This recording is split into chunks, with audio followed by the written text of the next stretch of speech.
Olympics లో guarantee gold అని మనం వినేష్ ఫోగట్ ఫైట్ కోసం ఎదురు చూస్తున్న సమయంలోనే భారత్ కి గుండెలు పగిలే వార్తను చెప్పింది ఒలింపిక్ కమిటీ. 50 కిలోల కేటగిరీలో ఆడుతున్న వినేష్ ఫోగట్ నిర్ణీత బరువు కంటే 100 గ్రాముల బరువు ఎక్కువగా ఉంది. అందుకే ఆమె మీద అనర్హత వేటు వేస్తున్నామని సంచలన ప్రకటన చేసింది. దీంతో యావత్ దేశం ఒక్కసారిగా మోగబోయింది. అమెరికా రెజ్లర్ సారా హిల్డెన్ బ్రాండ్ ను ఫైట్ లో సులభంగా గెలిచి వినేష్ స్వర్ణం సాధిస్తుందని అంతా భావించారు. కానీ ఒక్కసారిగా స్వర్ణం ఆశలు గల్లంతయ్యాయి. మరి అసలు ఏం జరిగిందో చూద్దాం. కేవలం 100 గ్రాములుంటేనే తొలగించేస్తారా? మరి జుట్టును షేవ్ చేసుకుంటే బరువు తగ్గేవారు కదా అనే వ్యాఖ్యలు కూడా వినిపిస్తున్నాయి. మరి అసలు ముందు రోజు రాత్రి ఏం జరిగింది? మరి అసలు బరువు ఎంత పెరిగింది, ఎంత తగ్గింది అనేది చూద్దాం. వినేష్ ఫోగట్ ను పర్యవేక్షించిన డైటీషియన్ కమ్ న్యూట్రిషనిస్టు తప్పుగా అంచనా వేయడమే కాకుండా కొన్ని గంటల్లోనే బరువును తగ్గించగలను భావించాడు ఆయన. వాస్తవానికి బరువు చూస్తే 2 కిలోల 700 గ్రాములు ఉంది. దీనిని ప్యారిస్లోని భారత chief medical officer doctor Dinshaw Pardiwala గుర్తించారు. కానీ రిస్క్ తీసుకుంటే ఆ 2 కిలోల బరువు తగ్గించడం పెద్ద విషయం కాదు. అయితే వీరికి సరైన సమయం లేదు. కేవలం ఇక్కడ 12 గంటలు మాత్రమే మిగిలి ఉంది. దీంతో కోచ్ సహా అందరూ వినేష్ దగ్గరే ఉండి నీటిని ఆమెకు ఇవ్వలేదు. రాత్రి మొత్తం చెమటలు పట్టేలా ఎక్సర్సైజులు చేయించారు. వాతావరణంతో పాటు ఆమె శరీర తీరు కారణంగా చెమటలు రావడం లేదు. దీంతో బాగా వ్యాయామం చేయించారు. వేడి నీటి ఆవిరి స్నానం చేయించారు. జుట్టు కత్తిరించారు.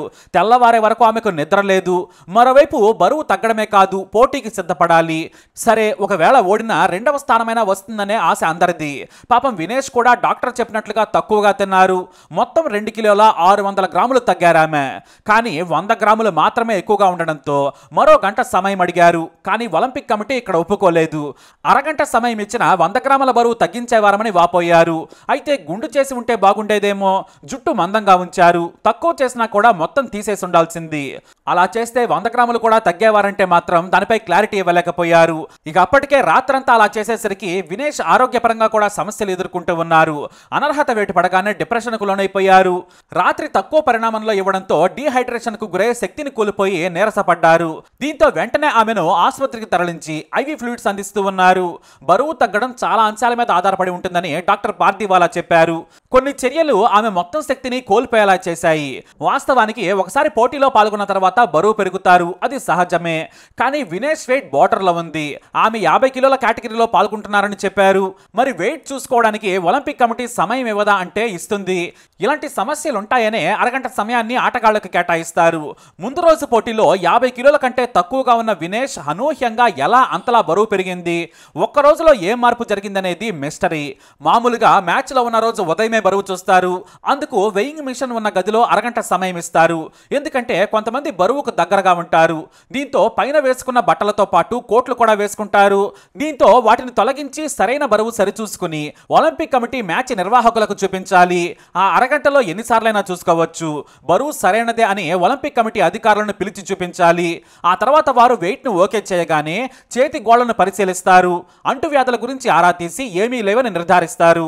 ఇక 2వ రోజున వినేష్ కు ఇతర ఆటగాళ్లకు 15 నిమిషాలు కేటాయించారు. ఎందుకంటే సమయం లేదు. అయితే సరిగ్గా ఆ 15 నిమిషాల్లో బరువు 50 కిలోల కంటే 100 గ్రాములు ఎక్కువగా ఉంది. అప్పటికే జుట్టు కూడా కత్తిరించారు. కానీ మొత్తం తీసేస్తే సరిపోయేది. కానీ ఎందుకు తీయలేదో తెలియడం లేదు. అయితే ఆ 100 గ్రాములు కూడా తగ్గించుకునేందుకు మరో 15 నిమిషాల సమయం కావాలని అడిగినా కూడా ఒలింపిక్ కమిటీ అధికారులు ఒప్పుకోలేదు. ముందే చూసుకోవాలి కదా అన్నారు. అప్పటికే రాత్రంతా జాగింగ్, సైక్లింగ్, స్కిప్పింగ్ చేసి భారీగా బరువు కోల్పోయి నీరసన పడిపోయిందామె. అయినా సరే మరో 100 గ్రాములు తగ్గించుకుంటుందని చెప్పినా కూడా భారత బృందం అభ్యర్థనను పట్టించుకోలేదు. మేం మీకు ఫేవర్ చేశామనే విమర్శ వస్తుందని చెప్పారు. అయితే బరువు ప్రమాణాలను అందుకోవడానికి భారీగా రక్తం కూడా తీయించుకున్నట్లు తెలుస్తోంది.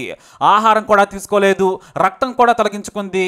తక్కువ ఆహారంతో విపరీతంగా ప్రాణాలు అడ్డుపెట్టి బరువు తగ్గింది. కానీ 100 గ్రాములు తగ్గలేక పాపం వినేష్ పోటీ నుంచి నిష్క్రమించాల్సి వచ్చింది. నాడు ఢిల్లీ వీధుల్లో బాక్సింగ్ ఫెడరేషన్ అధ్యక్షుడైన బ్రిజ్భూషణ్ లైంగిక వేధింపులకు వ్యతిరేకంగా రోడ్లపై పోరాడారామె. ఆనాడు న్యాయం జరగలేదు. కానీ పథకంతో శత్రువుల నోర్లు మూయించాలని ఎంతో శ్రమపడ్డారు. వరల్డ్ నెంబర్ 1 రెజ్లర్ను సునాయాసనంగా ఓడించారు. స్వర్ణం ఖాయమనుకున్న సమయానికి ఇలా 100 గ్రాముల బరువుతో చరిత్ర సృష్టించే అవకాశం కోల్పోయారు. శరీరంలో నుంచి రక్తం తీసేసి మరీ పోరాడినా కూడా దురదృష్టం వెంటాడింది. ఎన్నో కఠిన సవాలు ఎదుర్కొన్నారు వినేష్ ఫోగట్. గతంలో ఆమెపై లాఠీచార్జ్ చేశారు, పోలీస్ స్టేషన్ కూడా పంపించారు. కానీ ఇప్పుడు ఆమెకు పథకం వస్తుందంటే కంగారు పడ్డారో ఏమో. పథకం రాదని తెలియగానే నటి హేమామాలిని లాంటి వారు బాధగా చిలక పలుకులు పలుకుతూ నవ్వుతూ ఆమెకు ఏ పథకం రాదు, ఏం చేస్తామంటూ దెప్పి పొడిచిన తీరు చూస్తే వీళ్ళు దేశభక్తులు అనిపించక మానదు. ఇక ప్రధాని నరేంద్ర మోడీ కూడా స్పందించారు. నువ్వు ఛాంపియన్లకే ఛాంపియన్ వినేష్, బాధపడద్దు, మీకు మేమున్నామంటూ ట్వీట్ చేశారు ఆయన.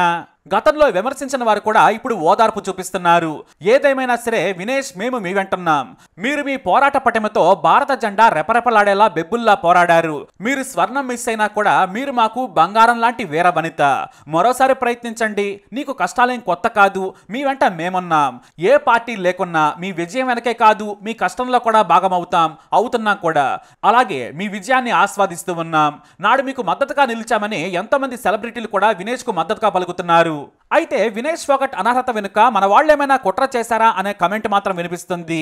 ఎందుకంటే నాడు ముందే వినేష్ ఫోగట్ నాకు ఏదైనా జరగచ్చని భయంగా ఉంది, నేను తీసుకునే ఆహారంలో ఏదైనా కలిపితే నన్ను డోప్గా ప్రకటించి అనర్హత వేటు వేయొచ్చు, లేదంటే మరోలా నన్ను అర్హత సాధించకుండా చేయొచ్చని ఆమె ఊహించారు. ఎందుకంటే ఆమె శక్తివంతమైన అధికార బీజేపీకి వ్యతిరేకంగా గతంలో పోరాడారు. మోడీ అమిత్ షాలను ఎదిరించారు. కాంగ్రెస్ నేతలు రాహుల్ గాంధీ, ప్రియాంక గాంధీలు వారికి మద్దతుగా నిలిచారు. అహోరాత్రులు రోడ్డు మీద ఉద్యమం చేసి చలికి తట్టుకుంటూ పోరాడారు ఆమె. అంటే వాళ్ళేదో చేశారని కాదు, కానీ ఇవన్నీ కూడా ఆమె గతంలో అన్న మాటలు. కక్షతో నన్ను, నా కెరీర్ కు ఏమైనా చేస్తారేమోనని నాడు ఓపెన్ గానే చెప్పారు వినేష్. కానీ నిజంగానే వినేష్ అనర్హతకు గురయ్యారు. మరి ఆమె టీం ఎందుకు అలర్ట్ గా లేదు? ప్యారిస్ వెళ్లి మరి ఆటగాళ్ల బరువు నుంచి డైట్ వరకు చూసుకోవడానికి ప్రత్యేకమైన టీం ఉంటుంది కదా, వాళ్ళు మ్యాచ్ల ముందే చాలా బరువు తగ్గేలా ఎందుకు చేయలేదనే విమర్శలు వినిపిస్తున్నాయి. వినేష్ బరువు పోటీకి ముందే చాలా గ్యాప్ ఉండేలా కసరత్తులు చేయించి ఫిట్ గా సిద్ధం చేయాల్సింది. అయితే ఆమె 50 కిలోల బరువుకు దగ్గరగా ఉందని తెలిసినా కూడా బంగారు పథకం తెచ్చే ఛాంపియన్ పట్ల ఎందుకు నిర్లక్ష్యం చేశారు? ఎవరి కుట్ర ఇందులో ఉందనేది తెలియాల్సి ఉంది. కుట్ర లేకున్నా నిర్లక్ష్యానికి కూడా బాధ్యత వహించాలి కదా అని నెటిజన్లు డిమాండ్ చేస్తున్నారు. ఇక పీటీ ఉష కూడా ఈ విషయంలో చాలా విచారం వ్యక్తం చేశారు. తప్పు ఎవరిదైనా వినేష్ కు జరిగిన దానిపై తాను చాలా దిగ్భ్రాంతి చెందానని అన్నారు ఆమె. ఇక ప్రస్తుతానికైతే వినేష్ బాగానే ఉంది. అస్వస్థతకు గురయ్యారనేది అవాస్తవం. రెజ్లర్లు బౌట్స్ తర్వాత డీహైడ్రేషన్ కు గురవుతారు. వెంటనే శక్తి కోసం ఐవి ఫ్లూయిడ్స్ ఇస్తారు. అయితే వినేష్ రాత్రి నుంచి కసరత్తులు చేశారు. ఆ తర్వాత అనర్హత వేటు ఆమెను డిప్రెషన్ లోకి తీసుకెళ్లింది. ప్రస్తుతానికైతే ఆమె సంపూర్ణ ఆరోగ్యంతో ఉన్నట్లు పీటీ ఉష చెప్పుకొచ్చారు. ఏదైతేనే డియర్ వినేష్, మీకు ఆల్రెడీ దేశం ఒలింపిక్ కంటే గొప్పనైన బంగారు ప్రేమను మీకు అందించింది. మీ పోరాటానికి మేము సెల్యూట్ చేస్తున్నాం. భావి తరాలకు మీరు స్ఫూర్తి. ఆటలోనే కాదు, న్యాయం కోసం చేసే పోరాటంలో మీ ధైర్యానికి మేము స్వర్ణం ఎప్పుడో ఇచ్చేసాం. We are proud of you Vinesh. జై హింద్.